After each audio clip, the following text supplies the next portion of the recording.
পাচ্ছ এই রবারগুলো কি হয়ে গেছে, রবারগুলো পুরো বাদ খারাপ হয়েছে, তার জন্য এটা ডিসটা ভালো করে রিটার্ন আসছিল না, একটু প্রবলেম করছিল, তাই নতুনটা দেখতে পাচ্ছ আর পুরোনোটা দেখো কী অবস্থা। দেখো দুটোর মধ্যে পার্থক্য নিশ্চয়ই বুঝতে পারছো তোমরা কী অবস্থা, কেমন ছিল আর কেমন হয়ে গেছে, পুরো সুন্দর চকচকে। তো পরিষ্কার না করলে ডিসটা ভালো ধরবে না, সেজন্য কাজে কোনো সময় ফাঁকি দেওয়া যাবে না, কাজ সম্পূর্ণ পরিষ্কার পরিচ্ছন্নভাবে করতে হবে, তবে এই কাজটাও সুন্দর হবে। তো চলো অয়েল সিলটা লাগিয়ে নিই। হ্যান্ডেল খোলা চলছে, তো দেখতেই পাচ্ছি কত টাইমের মধ্যে আমরা লাগাতে পারি, এটা একটা চ্যালেঞ্জিং মধ্যে আছে। চলো লাগিয়ে নিই। মানে মামুকে চ্যালেঞ্জ দিয়েছি যে R15 ভার্সন 3-র একটা হাইড্রোলিক অয়েল সিল লাগাতে কতটা টাইম লাগে। এর ভেতরে একটা লক আছে, লকটা না খুললে কিন্তু ওটা বেরোবে না।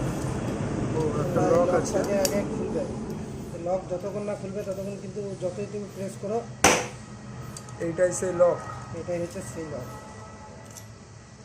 পাতলা একটা তারের মতো, কিন্তু এটা হচ্ছে ভাই খাতারনাক একটা লক।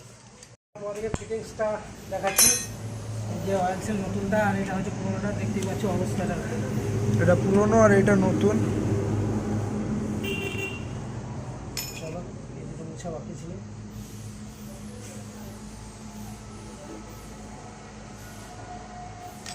আর এতে তোমাদের কত কি অয়েল লাগছে কি লাগছে সব জানিয়ে দেবো ভিডিওর মাঝখানে, টেনশন নিও না, সব কিছু বলে দেবো। মামুর ইউটিউব চ্যানেলেও দেখতে পাবো, ইনস্টাগ্রাম, ফেসবুক সব কিছু, তো তোমরা সাপোর্ট করবে আমাকে। চলো ফিটিংটা আগে করে নিই। প্রথমে এটা দিতে হবে, দুটো কাছে পাইপটা আছে, তারপরে একটা ছোট্ট স্প্রিং হবে, যে স্প্রিংটা ঠিক আছে, তারপর হবে পাইপটা দিয়ে দেবে।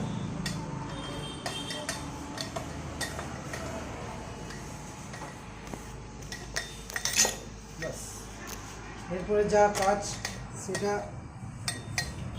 এই যে প্যানেলটা আছে, প্যানেলটাকে আমি ঢুকিয়ে নেবো এবার। যে একটা ছোট্ট বুশ থাকে, বুশটা এর ভেতরেই আছে, দেখতে পাচ্ছ তোমরা, তো আমার খোলার প্রয়োজন হয়নি, এটা এখন লাগিয়ে নেবো।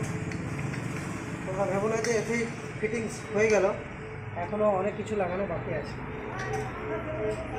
তো মানে এটা ফিটিংস না, এটা একটা শো হয়েছে, এরপরে এই তো এখনো অয়েল সিল আছে বাকি। এখনো দেখতে পাচ্ছি একটা, দুটো, তিনটে, চারটে, পাঁচটা জিনিস এখনো এর মধ্যে লাগবে।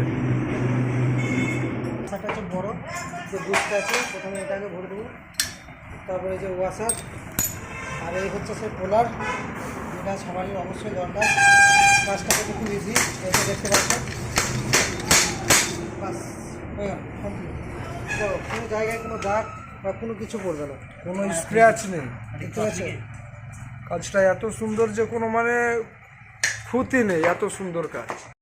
এই যে ভিডিও করতে করতে মানে ফোনের স্টোরেজ ফুল হয়ে গেছিল, সেই কারণে ভিডিও অফ হয়ে গেছিলো। আর এই যে এখন অ্যাড হচ্ছে অয়েল সিল, এইটাই তো অয়েল সিল, তাই তো মামু? তারপর এই যে দেখছো সাইজে হচ্ছে, তো এইটা তোমরা যদি স্কুল ড্রাইভার দিয়ে করো তখন এটা হাইড্রোলিকে একটা স্ক্র্যাচ চলে আসতে পারে, আর এটার মিনিমাম অনেক টাকা দাম আছে, তো সেই কারণে এটা দিয়ে মামু এখন হাইড্রোলিক অয়েল সিল লাগাচ্ছে। তো প্রায় হাইড্রোলিকের এখানে কাজ কমপ্লিট, এবার বাইকে সেট হবে, তাই তো মামু? এই যে বাস একদম এখানে রেডি, শুধু এটা বললে। চলো হাইড্রোলিক অয়েলটা ঢেলে দিই, দিলে ঢালবো, যেহেতু একটু মোটা করে লেভেল করে আছে। তো এতে তোমরা জিজ্ঞেস করবো অবশ্যই যে কত তেল লাগবে, তো এতে 350 তেল লাগে, ঠিক আছে, তোমরা মাপটা জেনে নাও। তো আমার এটা ছোটো বোতলে রাখি বলে তোমার এটা দুটো দিলাম, তো 350 ঢেলে দেওয়া। এরপর হচ্ছে স্প্রিং, যে স্প্রিংটা দিয়ে দেবো, তারপরে যে পাইপ, বাস নাটটা লাগাইলে পুরো কমপ্লিট। উপরে একটা নাট, তারপর পুরো কমপ্লিট, নিয়ে যাবে বাইকে। এবার ইনস্টল হবে।